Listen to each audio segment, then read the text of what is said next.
The other interesting line in this, it talks about military threat or coercion against Australia is not necessarily just about invasion. So a lot of people that will say, is Australia, leaning into this threat of invasion too much? It's very unlikely to actually, result in an invasion on Australian shores.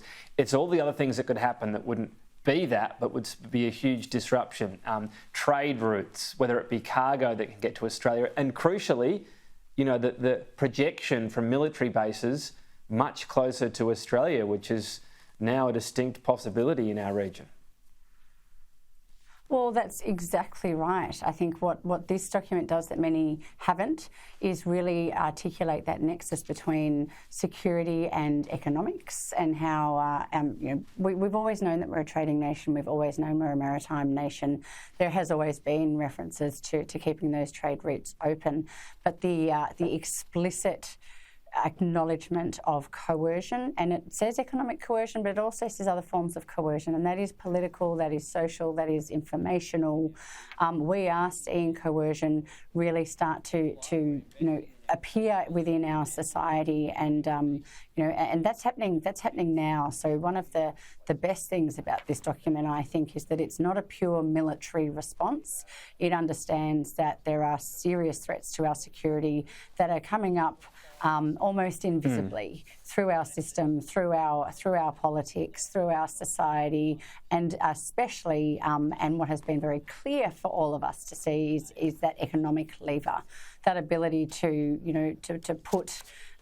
pull that lever and put a lot of Australian industry and a lot of Australian companies in a lot of pain, and the willingness to do that to achieve strategic aims is clear. It's 100% clear. So good to see that reference and that connection between what we need to do as a military, but to understand that this is a really comprehensive, multifaceted and a complex threat.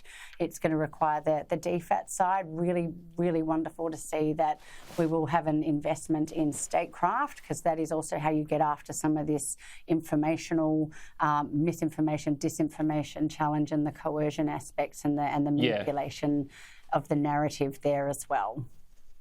Yeah, not to mention how important it's going to be. Indo-Pacific region spoken about as the most important geostrategic in the world, and that's not just about military strength, that's around building those ties and hoping that the bases, Chinese military bases, are not built. But what about our ability to project in the military definition back? So we've heard all about the nuclear subs and the point there. The missile ability, so this is clearly something Australia wants to ramp up. What base are we coming from? What is our current ability in terms of projecting power back via missile strikes? Is this something that's sort of been allowed to wither on the vine somewhat? So we're coming from a low base. We really are, I think, at the moment. Our strike capability, and this is why you've seen some of the changes that you have seen to Army in the role as well as the capabilities that are going to it.